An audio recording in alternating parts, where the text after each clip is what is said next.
Hello, I'm Harrison Keeley. Here's a quick look at today's top stories. First of all, new details are emerging about the murder of a convenience store clerk in North Georgia. Skyy Raven Marie Mims is accused of killing 37-year-old clerk Dahyabhai Chaudhari at High Tech Fuel in Dalton. Perhaps the last person to see Chaudhari before he was killed was 32-year-old Charles David Branson. Branson went to the store to buy beer around 11:15 p.m. Sunday. He says the clerk was smiling, but his eyes were red as if he'd been crying. Branson went to the bathroom, and when he was there, he heard a man and a woman arguing in another language. When he came out, he found a woman behind the counter who claimed to be the clerk's wife. Then she yelled at him to leave because the store was closing. A little less than an hour later, another customer, Mark Rogers, walked into the store, saw the cash register open, and walked to a back room where he found Chaudhari on the floor, red tape over his eyes and mouth, lying in a pool of blood. Police have not yet said how Mims killed Chaudhari or how they identified her as the suspect. And investigators say they still don't know why she stopped at the gas station. She refuses to talk about it. Mims will appear before a judge tomorrow for a bond hearing.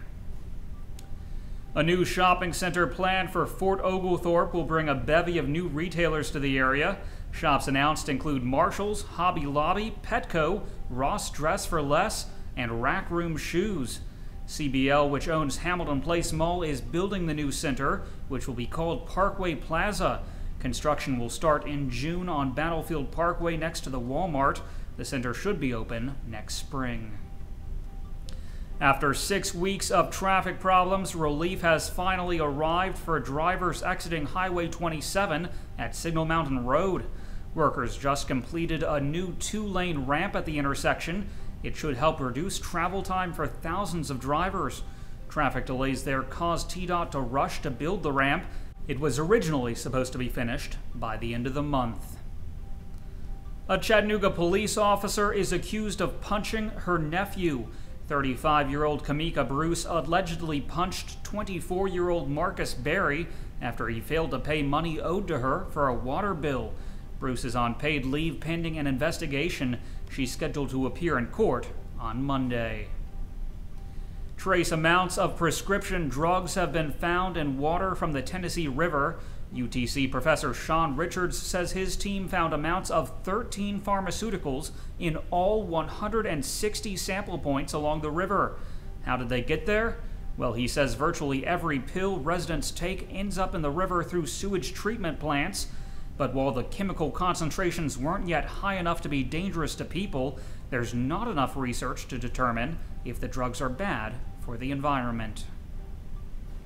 Hamilton County can afford only 3 of 6 proposed new school projects, but Mayor Jim Coppinger won't say how much money there is or what 3 schools should be built. The projects include a new Gans Middle Valley Elementary, a new East Hamilton Middle School, and a new school for the liberal arts. Additions are also needed at Sale Creek Middle High, Nolan Elementary, and Wolfever Creek Elementary. Combined, all of those projects could cost a total of nearly $140 million. A man was shot while driving Tuesday night in Chattanooga. 39-year-old Stephen Davis was about 2 blocks away from the Wilcox Tunnel when he was shot in his left hip. He ended up driving himself to the hospital. Anyone with information is asked to call the police. A 9-year-old girl is hospitalized after she got her neck stuck in a car window. Police were called to Calhoun Primary School in Gordon County around 2 p.m. Wednesday. The girl was non-responsive when they arrived. She was flown to T.C. Thompson Children's Hospital, and an investigation is ongoing. Finally, the TSSAA is studying whether private schools should be split into a separate athletic division from public schools. A vote on the issue was tabled yesterday. There's no timetable for when the proposal will be voted on, but it will likely happen later this year.